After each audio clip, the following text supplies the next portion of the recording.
Welcome back to Build to Sell with JB, and I'm really excited today to have my friend Tony Grebmeier on from ShipOffers. Hey, Tony.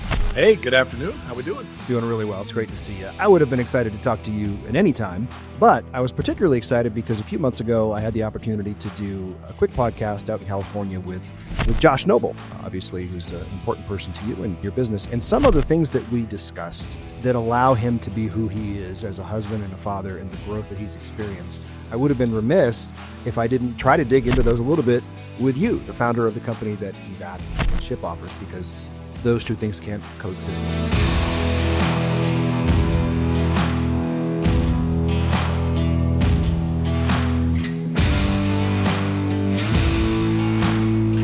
So what I wanted to start with, Tony, is if you would, is briefly or as expansively as you want to, just tell me a little bit about what ShipOffers is and how it came to be. Awesome. So 2000, I was a partner in a different company based out in Los Angeles, and there was, I think, about 10 of us running around in this business. And yeah, I kind of got to the point where I'm like, I don't want all these partners. I just want to run a company and do some fun stuff and not have to feel like I have to, go to a board every time I want to do something. I love being spontaneous or be summoned. And so 2001, the time, two childhood friends and myself were kind of like in between kind of careers and jobs. And we decided, hey, let's do what we could do and make money online. And there was a big need for fulfillment because, everybody sold something, but not everybody knew how to package it up and ship it. So we had worked with two other companies at the time to do some fulfillment stuff for us. And they always seemed to lose our packages. And I'm like, how can you lose our stuff? And I got tired of this. Yeah, we did it. We shipped it. It's in the mail. And I realized, wow, there's the golden opportunity. I'm like, you need a business that actually cares and doesn't get sidetracked with trying to be everything but what they're really good at. And that's what, for the last, 23 years as we roll into, the new year, that here we go, be 24-year-old little kid. And I feel like we're just starting. And love the fact that I get to do what I love every single day, which is, take entrepreneurs' ideas, mesh them with, what we do well, and then do that as many times as we can for the right customer every single day. What's a common avatar for you? Who's a dream customer that really works well with you guys? Entrepreneurs, right? Direct response, e-com, people who are like, hey, I got ideas and dreams, but I don't got a bunch of capital that I can spend on inventory because, we're in the fulfillment business, but we supply products. So we give people the opportunity to white label a bottle. So, you can wholesale, you can ship products to us and we'll fulfill those for you. I've always said if it fits in Shaq's shoebox or smaller, we're good at it. If it's above that, we kind of get a little wonky in some of the stuff that we're good at. But we've narrowed it down to that ideal guy who's got, 1 to 5 SKUs, sometimes a little bit more because we can bend and he can too. And then that they've got everything. They've got networks, they've got good ads, they're running hard, and they lack really that professional edge of getting products delivered on time. We don't do the customer support for the external customer, but we take care of the internal operations to make sure we support the team of entrepreneurs. And, if they got VAs or they got people in the customer support modules, we work really, really well. Most of our operations are 7 days a week. Some are 6, depending on the type of client. And the idea is that by the time you make the sale, you go to bed, it should be out the door pretty darn close in the morning. So we try to remove all the delays and all the parameters that would handcuff you from not getting stuff out the door. There's a big company, it starts with an A, that really kind of put that new expectation into everybody's head. Like I click, boom, it should be at my door in 2 hours. I'm like, well, I can't do that, but we're doing everything we can to be as fast as we can and as efficient as we can, and to do it for the customer who's like, I would like help. It's going to save you money in the long run. It may cost you money in the beginning, but the long run, it's going to save you money because our team is going to do everything in its power to look at your bill, look at where you're bleeding, and make some suggestions and give you the opportunity to refine some of those processes. And, volume makes things go down. So if you got volume, then you can control some of the narrative. And that's really what we're good at is, you know me, JB, from all the stuff that I do, but the reality is I'm not anybody without the team of people I've got. Yeah. I've got an amazing account management team, an amazing sales team, but the lifeblood of our company sits in the warehouses making all that stuff happen, and anytime I walk into our warehouses from now we're in Europe, on the East Coast and West Coast, I just love it. Everybody's like, hey, how you doing? Good. What's up? They're always filled with smiles. And that's the culture that I wanted to build in a company. Is I didn't want people to dread going to work. I wanted people love to go to work and want to be here and be a part of something. And I love looking because it's bonus time. So we're given, bonuses. And I love looking.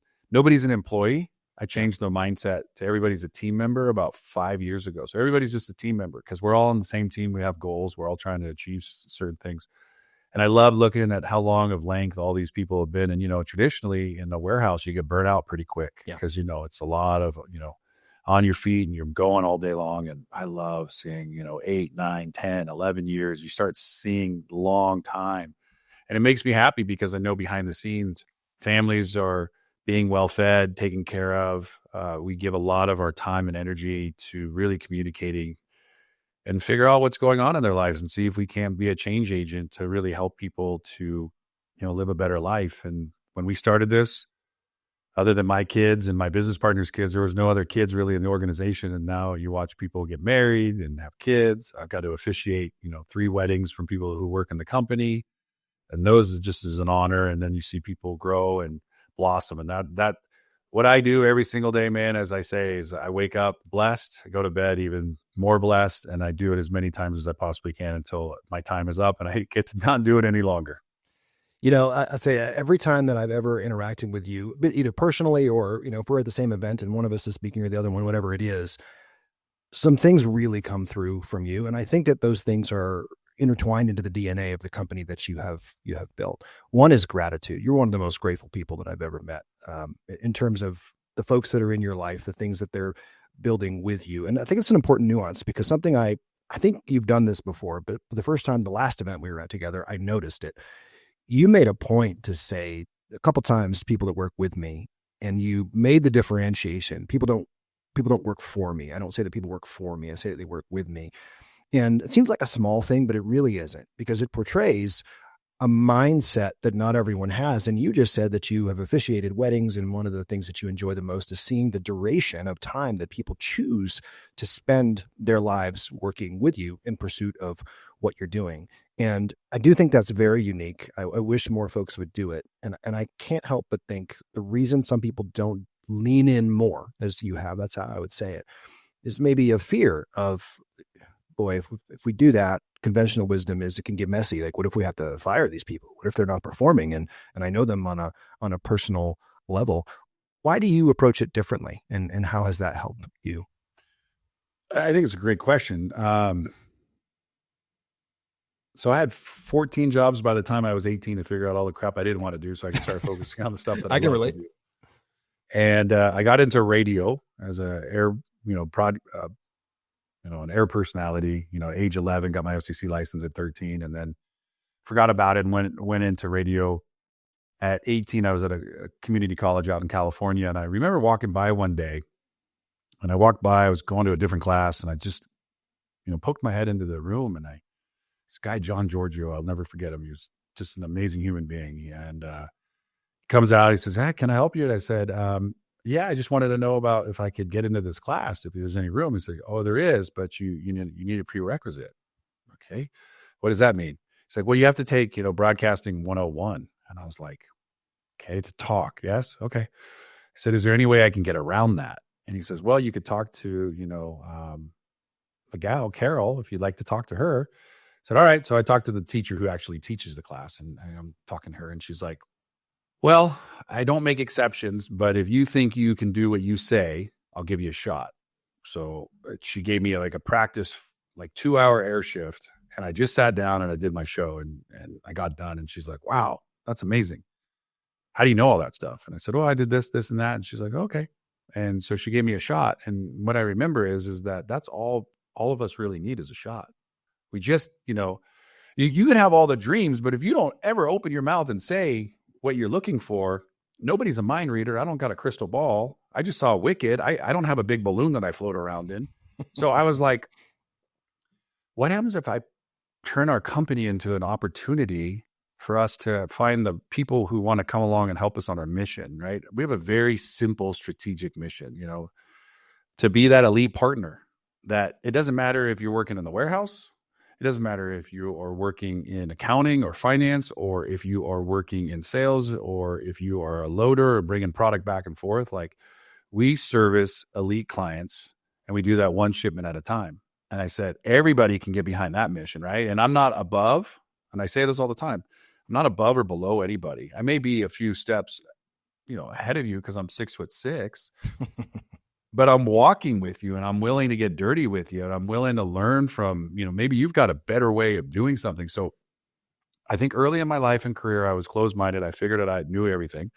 And I just had people show me, is like, what happens if you looked at the problem from a solutions mindset, from a problems mindset? And I was like, what does that mean? It says, well, what are the things that we can solve here if we looked at the equation differently? I'm like, well, you can do anything. I said, let's start hiring people who have that type of a mindset, that maybe they've never done sales before. So a gentleman on our team, Preston Weems, he's been a rock star. Preston's great. Preston, interviewed for a position here for customer support. He just wanted to get his foot in the door. He didn't really care. He was just looking for a job, just moved back from, San Diego, wanted to be close to his mom and his family and this and that. And so the gentleman he interviewed with, Caleb, who's the vice president of the operational logistics team here, said, hey, Tony, come into this meeting. I said, great. He's like, I just want you to talk for 30 seconds to this guy. I said, great. We start talking. I was like, dude, you do not want to be a customer support person. There ain't nothing wrong with customer support, but you are not built for customer support. Yeah. So I started learning and this and that. I said, I think you should come to the sales side. So I grabbed Josh, the vice president of sales. I said, hey, sit down, just listen to this guy. I said, I think this is your guy. So now he's coming up on just a little over a year here. And I'm doing end of year reviews with my business partner and the VPs. And I was like, let's talk about Preston. And I'm like, here's a guy a year ago, just new, raw. And that's the best if you can find them. If you can find a person who is hungry, you can always feed them. But if they complain about what you're feeding them all the time, they're the wrong person for the job. And it didn't matter what we said. He's like, cool. I remember, and it's still true to this day, he's never been to Europe. This year, he traveled to Brazil 3 times. He's in Bangkok currently right now. He never really traveled.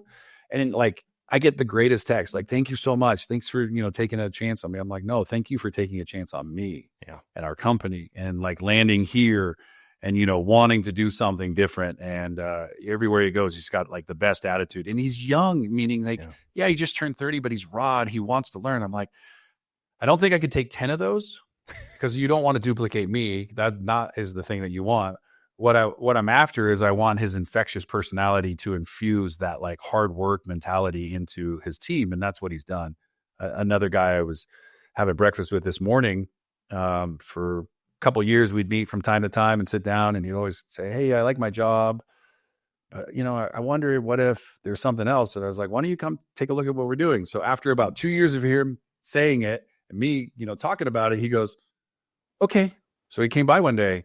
And then Josh and I sat down with him, and we brought him onto the sales team. And I mean, dude, a rock star, right? And I told David this morning when I was talking to him, I said, how's your life? How's your life in 2 months that you've been here, and then the previous 2 months? He was like, can't even explain it. It's not even the same. I have less stress, more bliss, more just more gratitude. I said, awesome. How did that happen? He's like, I found a place where I belong. And I think that's what all the people out there in the workplace, I'm grateful for everyone who's stepped foot in here, if they did or didn't work, because every time it doesn't work, I learn something. And every time it does work, I learn, hey, what can we do differently? And that's the part of sales is I spend most of my time in reflection, and most people are like, oh, I just need to go get the next sale. And there's quotes like a next sale will fix everything. I'm like, no, it'll fix the problem in the moment, but it won't fix everything. You got to go fix where the problem lies. And 9 times out of 10, it lies in our systems. It logs the data wrong, or it's mismatched data, or it's not computing data. Because at the end of the day, ShipOffers is a data company, data in, data out. And we have to be flawless in how we do our practices. And people, I like people over machines. That's just me being really raw, there's a lot of people say, oh, you could hire people to do AI stuff for you. I'm like, you could, but there's that human element that I can't replace. I don't want to talk to a computer. There's new commercials for, I forget what service, if it's Microsoft or Google, that you can have an intimate relationship with your AI. I'm like, that's not what I'm after. Right. Sound good. So I say everything comes down to this, man. Be an awesome human being. First and foremost, learn what you suck at and help find people to help you get better. Yep. And in the meantime, figure out what you can do to help those people because they've got things. And so I've been able to create a course called Drainers and Drivers. It's free, drainersanddraivers.com. And there's things that drain you in your day and things that drive you in your day. And, if you get a good grasp on those drainers, maybe you can have somebody help you get those things out and you can do more of the things that you love, which are your drivers, the things that really, excel. And I'm a networker, man, 24/7. I'm always networking. People say, hey, if you need it, call Tony. Tony will find somebody to do it. That's never changed my existence. That's how I've always been since I was a little kid. So here, I love to be near the bullpen, the action. I walk in, I'm like, what are you guys talking about? Oh, nothing. We're just working. I'm like, no, you're BSing. Tell me what's going on. Oh, you're talking about Mr. 13-0 fantasy football guy about to win 14-0. All right.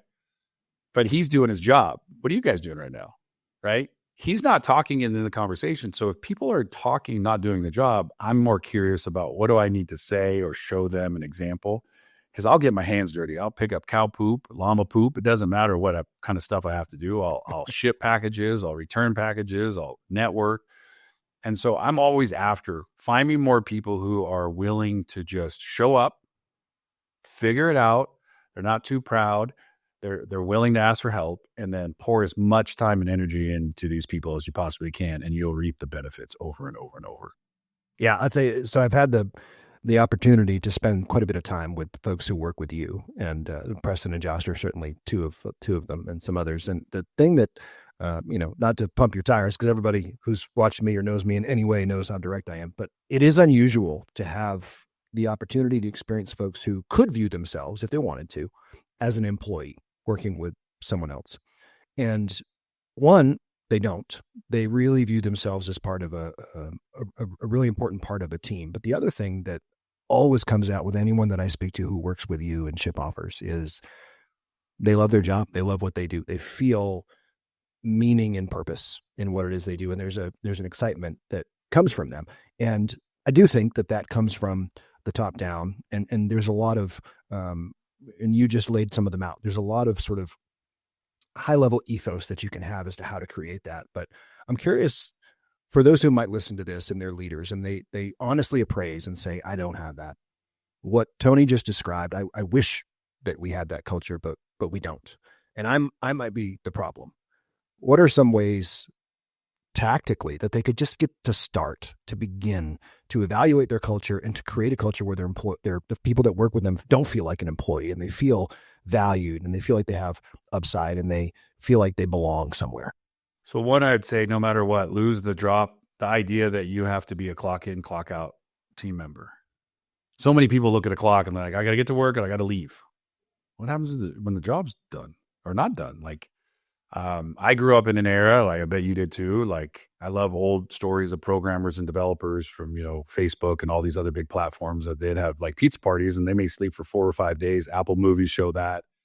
The life of, BlackBerry, when that movie came out, like you got to see that. Like the grind is actually not a bad thing. It's a really good thing. And if you can learn how to get those skills young in your career, they're going to pay, multitudes down the road. I'll look at somebody. I said, hey, what's going on? Oh, I got to get out of here. Cool. Where are you going? Oh, I'm just going to go, home and I'm just going to go hang out at the bar with some friends this evening. Oh, that's awesome. I said, what did you work on today? Oh, I got stuck on this and I'm just going to leave it till tomorrow. Huh? And I say, if the problem needs to be fixed and you have the ability to fix it. Don't wait. And if you need help, ask. And I really am, I am blessed beyond my wildest imagination. So my childhood best friend and I have been partners in this organization since, basically the beginning. I didn't know you guys were childhood best friends. That's interesting. Oh, yeah. So I've known Doug since he was 3 and I was 4. Wow. And I lived across the street from Doug for a good portion of my younger, when I was 10 and under. And then I lived with my dad for a period of time. And then I moved back home, and then all through high school. And then we stayed, good friends. And then he went off to Pepperdine to get his MBA. And then like, I don't know how to manage our money. And I had another company, and I'm like, well, we're just going to, spend all the money. So Doug came on and was a partner. And Doug and I couldn't be more different, but yet more the same. Is like, we love to really show up. And we were here. If we're in the office, like in Colorado, I'm here 5 days a week. I get in the morning and I leave. Now that I have a ranch with my wife and some animals, I try to get out of here by 2:30 in the afternoon, because I get like 3 hours of opportunity to work there before the sun goes down, because it goes down about 4:35 right now. Yeah. And so Doug lets me do what I do, and I let, it's not letting, it's just like Doug gives me the space to go do what I do well, which is, relationships with people. And Doug does all the financial stuff and runs all the stuff behind the scenes and has teams. So first is, if somebody is feeling like they don't know what to do or how to do it, I was like, why don't you just put pen to paper, grab a piece of paper and say, what are the things that you love about your job? And then what are the things that you don't like about your job? Once again, trainers and drivers. And then say, what could I do about this problem that I have that I don't like? Who should I talk to about this? And maybe it's a closed mouth friend. Maybe it's just, hey, I need to go talk to somebody. And then you'd be surprised if you changed how you show up. So maybe, dress for success, get in early, bring your lunch, maybe read a book, listen to some personal development. Maybe you spend some time, saying, hey, what skills do I need to acquire that I don't have that I could literally get? Because 99.9% of every problem in this world starts here. And the same mind, as Albert Einstein says, created it, is not going to get out of it. It's not going to fix the problem. So you need to get good at asking for help. Don't be an asshole, as I like to say. Be the guy who, says, hey, I'm stuck on this. I'd really like to resolve this. Would you be willing to help me? Do you remember when in grade school, when you're like wanted to play kickball with your friends, or tetherball, or, baseball? You're like, hey, will you pick me? And you're like, nah, you don't have those skills. Well, guess what? Now I do. I have those skills that can, be a good asset to a team, right? I didn't even graduate community college. Like, I don't have a diploma. I've got a diploma for life. Yeah. And I just, don't know how to do 99% of the stuff that I do, but I figure it out because I'm really good. Today, we've got these handy little things called Google or YouTube, and you can learn. And you can ask, and I can call you, JB, and say, hey, how would you do this? Yeah. And I shut the hell up and I listen. So I think the second part of that is you want to be a really good listener. The third thing is don't be afraid to ask for help. And the fourth thing is before the week's over, study, practice, and teach, right? You want to go back and look at, like, what did you do? What could you do differently? And then, like, can you go help somebody to do that skill and learn that piece so they get better as well? Because you want to bring everybody with you. You don't need to be in this position in life, like, I know everything and everybody's below me. I'm like, that's probably why you're going to be out of a job soon, is you want to bring people with you. Or out of business if you own it. Yeah. Yeah. And so for myself, I'd love to take credit, but the credit is really everybody. We have, and I'm great at love to say this. So Caleb sits on an amazing side of the operational logistics, was like the 13-hour team member in the warehouse folding boxes. He was like, I want to say team member number 4 in Colorado. Wow. Now he runs as a VP, multiple degrees later, tons of time, morning, noon, and night, getting better, acquiring skills. Now he's the vice president of a whole department. So if you're onboarding with us, his team's making all the SKUs, mapping everything. So he oversees a team of like 9 people. Josh Noble, I knew him from a different organization. I used to just find a time to meet with Josh and just him and his wife, who I knew before I knew Josh, and just spend time getting to know them. And then one day Josh called, he's like, hey, I think, Tony, I'm going to head to Arizona and leave. And I was like, okay, hey, what would it look like if you worked with me and we worked together and we figured this out? And I presented an opportunity, and Josh and I shared for like 8 or 9 months an office that was maybe the biggest normal size closet in your house, like a coat closet. Josh was over here and I was over here, and kind of just figured it out. Jamie Church, vice president of account management, used to be the manager of a dental office. And I used to go with my wife all the time. We loved her, and she was super great, ran the office. And one day she called and she's like, I think I need to leave. I said, hey, could you come by tomorrow? I'd love to have an opportunity just to talk to you and maybe interview you. And she got started like the next week. Sean, who's the programmed for me when I ran my tech companies back in the day. And so I've been working with Sean for 24 years, 25 years. And I got to, watch him grow. My operational director, she came on board and then quickly had to leave. And then I stayed in touch with her after she left. And then I think 6 years ago, she called me and says, hey, if you'll have me, I'd love to come back. And I said, start tomorrow. But like, I'm a people person. And I think you got to learn how to become a better person, by don't be a jerk, admit your faults. I have some people here who go, why would you ever say you screwed up like that and admit it in front of people? Because I'm like, that's being humble. Right. And so it's awesome to look at like the leadership that we have here, all started by me going out. And I'm not saying all of them, but like going out and meeting people. And so stick your hand out instead of sticking it in your pocket and just walking around like with your, your head, down, and just lift your head up and start seeing how you can encourage others. And you'll find the right people that you can bring on board and you can become that person. Because 16 years ago, you would not have liked me. I was a drunk, an alcoholic, an addict. My marriage was miserable. My finances were horrible. My relationships with my friends and family were really non-existent. And as Jim Rohn says, if you give me 2 years, you can turn anything around. And that's what I encourage everybody today who comes on board is give me the next best 2 years of yours and I'll do the same. And so I need wisdom spoken to me. And so I open my ears and listen as much as I can and, try to take what I hear and implement and see how it would work in my life. Love that, man. This is actually two levels of what you just described when it comes to what I would say is your philosophy of identifying and bringing on talent. It's not just that you, over your experience, have developed a listening ear and eye and a genuine curiosity, I would suspect, about people, and you notice them. It's that you notice talent and you notice upside. But the second level to that I think is unusual is that the trend here is that you act with speed once you're convicted. And when you notice that you have someone that you believe could be a great fit in your organization and that you believe in the person and you don't know maybe how it's going to work or even where they're going to fit when you have the conversation, you act really quickly, it seems like.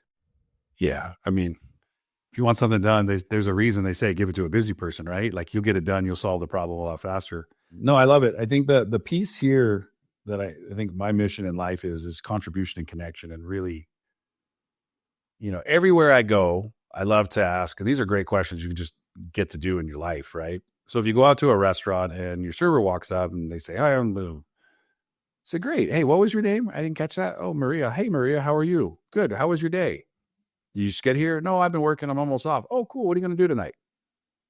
It's the deeper part of the question. So most people, in the morning you ask somebody, JB, you're like, how you doing? They're like, good. Well, my head has a different thought. Cool. I'm writing a book, JB, and I would love to know what your definition of good is. Yeah.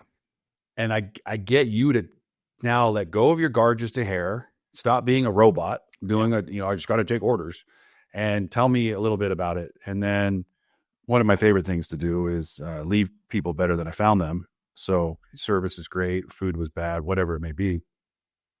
I always leave the biggest tip I can think of in the moment. And I always go with my first thought, not my second, because my first thought in my old days was selfish and self-centered. My second thought is course corrected. Now today I say, if you think it, you should do it. So, and that means in good ways, not bad ways. Sure. So like if my server is like, it's good. I got 2 kids at home. I got a babysitter right now. I'm a single mom. And I learned that a little bit about her. I'm like, cool. She shared a little bit about herself. I'll write a little note and I'll leave her, let's say my bill was, $100. I'll leave $100 or $200 as a tip in cash and I'll just walk out the door. Yep. I'm blessed to be able to do that today. And the next time I go there, they'll see me and they say, hey, do you mind if I'm your server? I just need to switch something with somebody and I'll come and take care of you guys. Right. Yeah. And so you build the rapport in the relationship. And then, I go to that restaurant over and over the next couple of years. And finally they say, hey, this day is my last day. I'm moving on. And then I'm like, where are you going? So I like the deeper conversations. And the only way you're going to have those is ask better questions. We share that. People don't believe me when I say this, but some of the best relationships that I have and deals that I've gotten done started as a random encounter on an airplane ride or somewhere else. It happens. Well, you can't go anywhere. You can't pull the parachute. So you're just sitting in your chair for 2 hours, right? Yeah. Did you stick your earbuds in or did you open yourself up for the possibility that this may be a worthwhile conversation to have with another person? I'd love to dive into this and we won't go too much longer, but this podcast is entrepreneurs of all types, but it's also folks who, at least at some point in life, in the course of their journey, are thinking about what might an exit look like, how long will it take me, and how to best steward that for myself, my family, and for my business. What's interesting to me is you just said 2000. You started it. You started real small. I know how big you guys are now in terms of the space that you have, and I'm going to guess it was significantly smaller, back then. But 24 years in, and you've been riding this horse for 24 years. And what's interesting when I talk to you is that I do not sense a lack of passion or a lack of desire to keep moving and see what's next. And I often do when I talk to folks who are 24 years into anything. And so I'm guessing, and correct me if I'm wrong, I'm guessing that, the concept of an exit isn't something that's immediately on your mind. And I'm wondering, what's your mindset at this particular point in the business and why? So Josh knows that I'm grooming him to be the CEO one day. Yeah. So Josh knows that. Like, I've been grooming him for several years, and I speak from stage. And if I get the chance, I say, hey, I'm grooming that person. He didn't want to say it on our podcast, but I know that. And I didn't want to say it either, just in case. Yeah. Yeah. So I have a real simple thought process. What am I going to do? Right? Like, I can work all day on a ranch, but a ranch just takes money, doesn't make you money. Yeah. You already have the little cows. A lot of acreage. I do have a very big philanthropy project that I am beginning to start. And so I'm really looking forward to that. I think that's the thing that I could definitely build, that I would definitely build to then go sell pretty quick. I talked to somebody today and they're like, can you finish building that thing? And I'm like, it's going, it's just not where I want it to be yet, but I think it'll change the world as we know it, and it'll help a lot of people. And so I'm, working on that. And Kevin, I don't know if you got a chance to meet my friend Kevin Cohen. He came out. So I met Kevin not too long after I moved to Colorado. I've been here 14 years. Kevin, I hired him as like a coach and just is a really, really good friend. So he came on board with ShipOffers, and he taught me, he's like, why don't you make ShipOffers your muse? And I said, what does that mean? He's like, and he broke it all down, and I said, okay, cool. Do you think I can do that? And he goes, why not? So I've got the best life like I could ever dream of right now, right here. Yeah. And I've seen so many people who get the money, sit on their butt, and I'm not knocking at anybody. If you can do it, go do it. But I need to be doing something that's challenging, and this is challenging. Like, we're busting into new markets, and I'm like, I get to travel now. I love going to Europe. I'm like, now that we're in the Netherlands, I went 8 times in the last year or so. I said, I love it. I love to travel. I love to see people. I said, why? If I'm gonna go home, I'm gonna have to pay for all that out of my own pocket, right? But now it's business related. It's relationship based. It's helping people solve problems. I'm like, that's what I'm here for. So that's why I don't want to ever think about that. And I've been approached numerous times. I can't even say, probably this year, somewhere about 150 to 200 times we get approached that question all the time. Hey, do you want to sell? You want some equity? Da, da, da, da. My business partner and I don't have debt on anything. And, funded this thing from nothing to something today, and work really, really hard at, everything that we possibly can. The little debt is like on some buildings that we bought, but like, sure, that's like a sitting asset. It's good for it. But no, like, I love people, and I like the team we have, and I love where we're going, and I love the sense of adventure that is available to us every single day. And I can't talk to cows. I can't talk to my llama. Yeah, you can. My ducks won't talk to me. And if I do talk to them, they don't know what the hell I'm saying. But I can come in here and I can see a person struggling, and I can put my hand, no HR, but I can, put my hand around them basically and say, hey, how you doing, bud? And yeah, that fills my soul and my heart to know that maybe they're struggling with something. And, I probably break a lot of the not to do this in business, because you're not supposed to get too close to your team members. And I'm like, no, I'm not in a relationship with them. I'm a friend trying to understand that I see a friend hurting, and then having a conversation and give them resources and get them like the stuff that they need as fast as possible. That fills my soul and fills me and my heart and makes me happy. And my wife and I talk about it all the time, how blessed we are to see all the people here who've really transformed their life.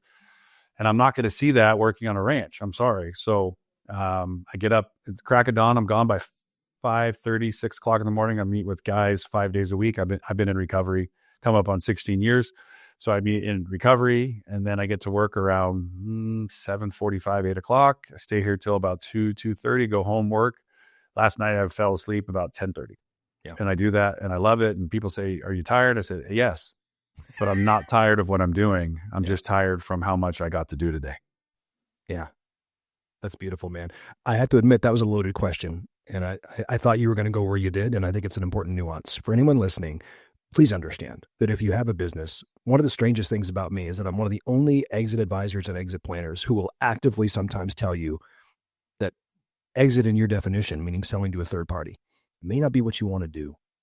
And exit can have multiple definitions. And you, I think, are in the midst of, probably already accomplished it with the work that you're doing with Josh and the great people that you've brought into this company, of the lesser known exit that I talk about all the time, which is that you can still continue to own your company and to get the passion that you derive from it and to speak into the parts of it that you want to while integrating that into your life.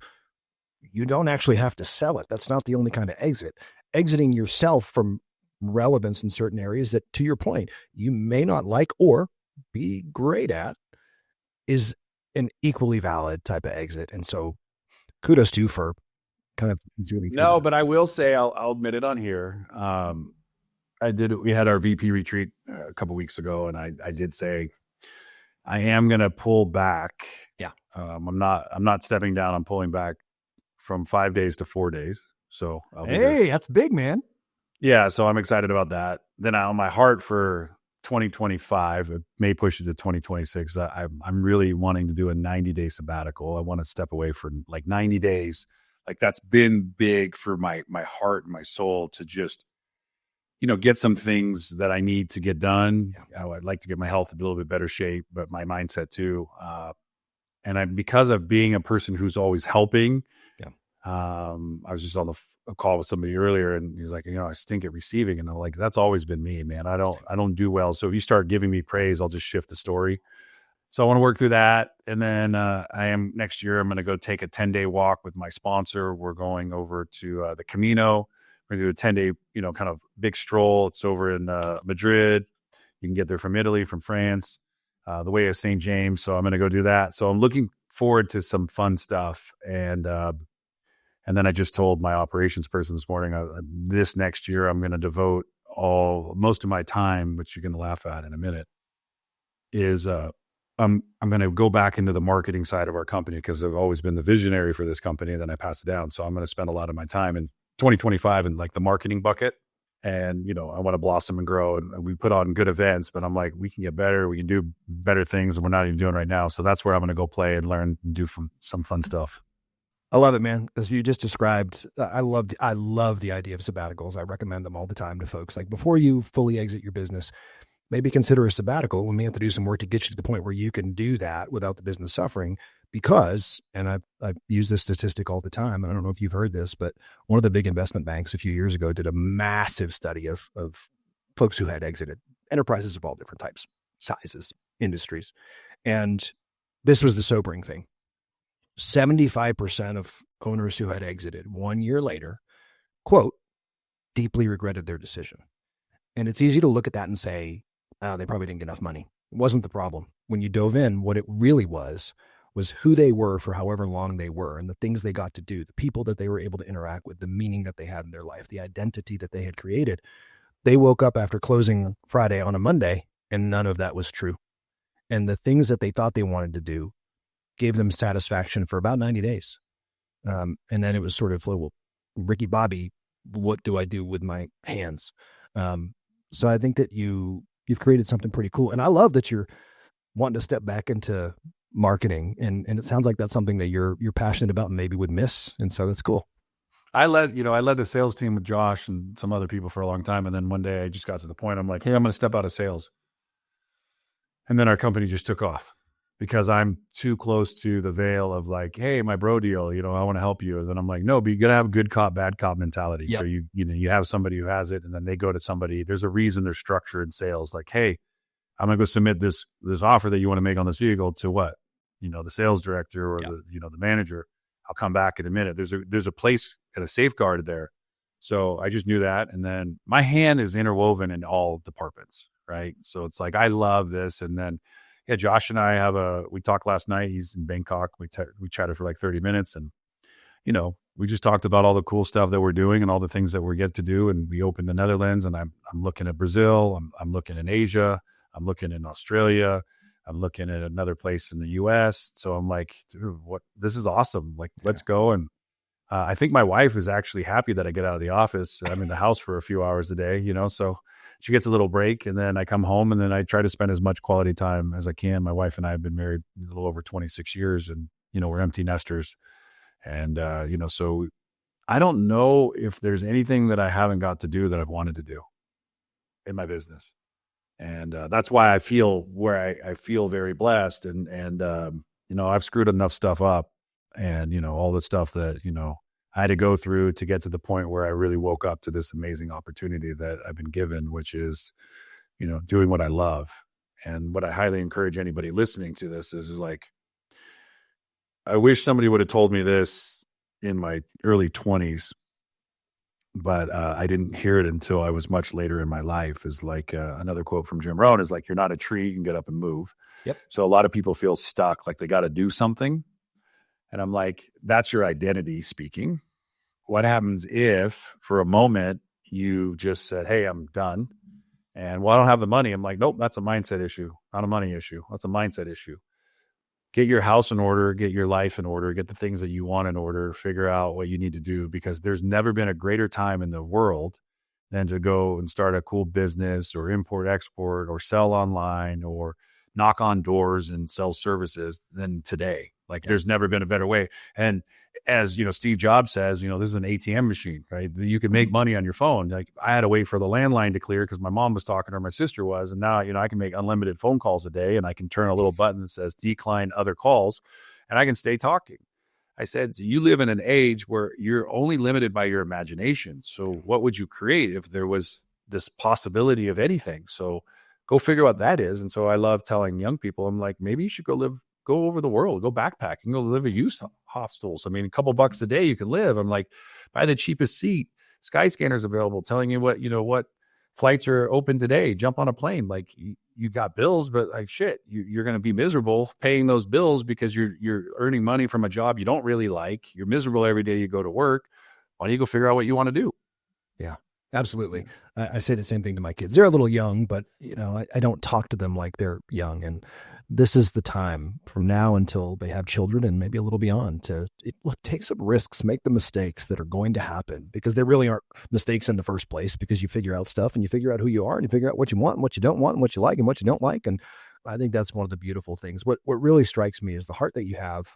And he's going to change the subject in a second, guys, because he doesn't like praise, but the heart that you have for your employees. What really strikes me the most is that in everything that you do, what I see, and I see it in your employees, and I don't know your children, but I suspect I'd see it there too, is the heart of a father and the heart of a servant, and just wanting everyone to figure out what the best version of themselves is and to do everything you can to try to help them achieve it.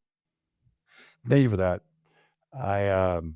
When I was struggling and I was, on the verge of suicide and life was crazy for me, I really felt like I got something answered, through some conversations. And one of them is that I don't have to do all this by myself. Yeah. Two, that I don't have to run the show, that I get to ask for, help and support. And one of the things that I learned is that my dad did the best he could. Yeah. My dad died at 73, so he's been gone for a little bit of time. I didn't know my grandfather very well. He died at, 63. And, here I am at 52.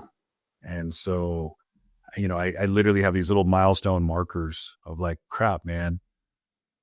I got, 63, 73. My mom died at 78. My grandma died somewhere between 68 and 70. And then my mom's dad died at 93. So I'm like, shoot.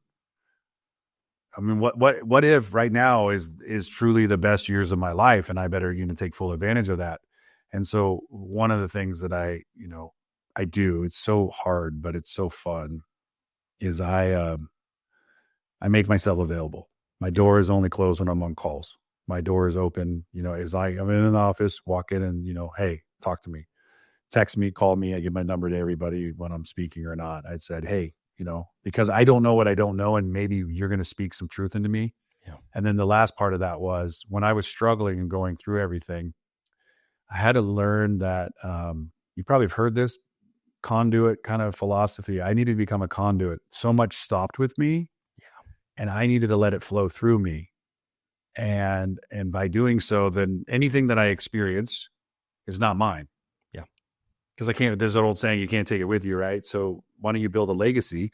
And my youngest, she works here. We hired her not too long ago. So she heads up our social media and marketing side. And then we have an event side of our business, and we have all the graphics design. And then we're going to launch a video cast in 2025 and a podcast in 2025.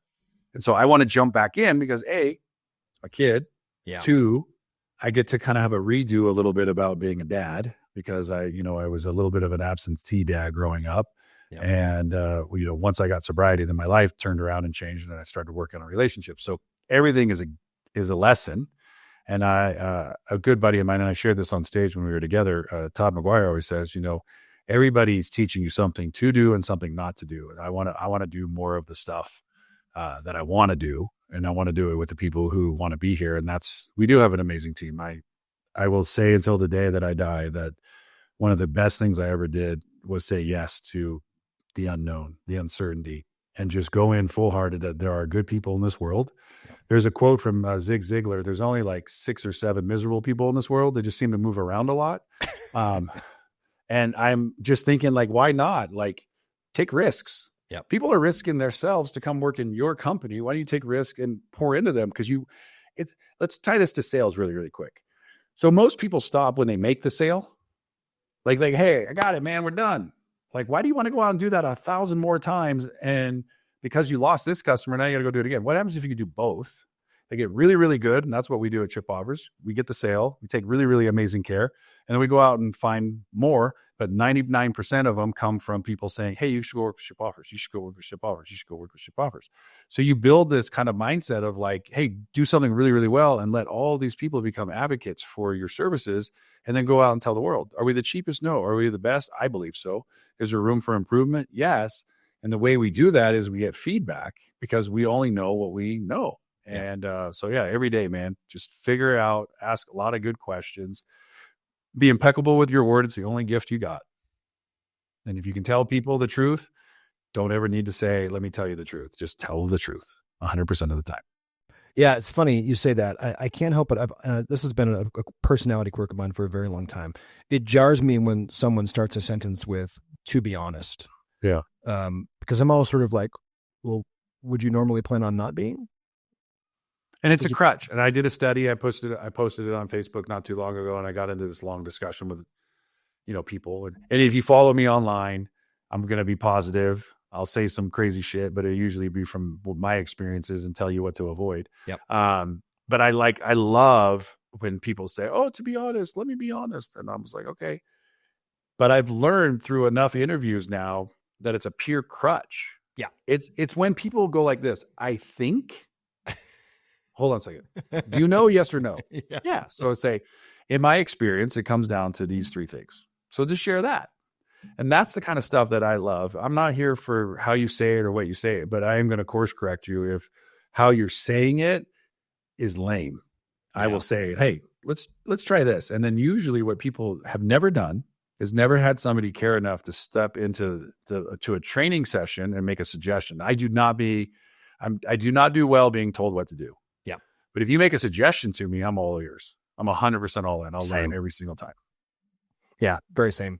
I used to do the same thing. I used to say honestly, and probably 5 or 6 years ago, I replaced it because what I really meant was to be candid. Because here's the reality. I'm always honest. I'm not always candid because of the nature of what I do. There are times when I can't be as candid as I would like to be based upon the situation I may find myself in or proprietary information or whatever. So sure. I replaced it with candor. But man, this was exactly as meaningful and I think valuable for folks to hear as I thought it would be, because you don't, and I've known Josh for long enough to see, even from I think 4 or 5 years ago is when I met him, the growth that he's had from then to now. Not just, it's easy to see it professionally, but I also see who he is as a father and who he is as a husband. Same with Preston and the growth that he has. Those things, when you ask them about it and you ask how their life's going and you get to know them as human beings, what they're struggling with, what they're proud of. Very rarely do people voluntarily mention that where they choose to spend their time work-wise has a lot to do with that. And that happens consistently. So I knew that it would be valuable to bring in and get your perspective and just hear your I hope story. we covered the topics that you wanted to, I always try to say, like, I can talk business until I'm blue in the face, but the reality is if your own house ain't in order, your business is going to just fail miserably. That's it. So do what you can to become the best version of yourself that you really aspire to be, get everything around it that you need, and, put in the work and never quit. And I heard this quote and I live by this still, never quit on a bad day. Yes. It's still one of the best quotes I've ever heard in my life. Attributed to Michelle Barnes. She always says, just never quit on a bad day, Tony. It was a bad moment, a bad, meeting, a bad call. Maybe it was a bad week because, you dealt with some stuff, but it wasn't a bad month or a bad life. So just, make sure you get support around you. And I think no matter what you face in this world, there'll be people who will line up with you and walk with you through anything. And if not, you got God. So for me, that's everything I need. Amen, man. I've used that same thing on kids coaching baseball. Kid tells me he wants to quit. I say, absolutely. Just not today. What do you mean, coach? Well, wait till after practice tomorrow. If you still want to quit after practice tomorrow, no problem, but not today. So, hey, thank you so much for spending some time with us. I really appreciate you, and always a pleasure to get to spend a little time with you, Tony. Hey, JB, I got to tell you, man, you do a great job. It's always nice seeing you. The last 2 times you were in a boot, then walking around, doing great. So it's nice to see you moving and grooving. And no, thank you for asking, and appreciate you taking care of Josh too. Josh spoke highly of it. The one thing, JB, I got to tell you is really cool. I don't even know if you know this. There are a lot of people who have an amazing story, and most people say, oh, I got to go interview this person or that person. I'm like, some of the people you need to interview are the people that don't get any of the real credit, right? And they're down in the trenches doing the work. And that's one of the things that I love. So I just wanted to honor you that for, Josh is not necessarily just in the trenches. Josh is everywhere. He learned from me, but he also has a great dad, and he has 2 great brothers and an amazing mom. And he's married to an incredible lady. He's got, 2 small kids, and I get to go to his house from time to time, and they're very well respected and they're fun. And that's a reflection of Josh. I'm glad I just get the opportunity to see that and to watch that grow. Yeah. But through the process of all of that, getting to watch you grow and all the stuff that you get to do. And I think if you can keep doing what you're doing, your mission to really help and, get the right people, you'll also interview some of the real people that you need to. And I think that you did that with Josh. So thank you for doing that. Absolutely. And it's a core value of mine is hidden figures. Not really hidden, but you know what I mean. It's really what you said. So thank you so much. And audience, I hope that you guys got a lot out of this. I certainly did. And always good to talk to you, Tony. And go spend some time with those little cow's ears. We'll end on that one.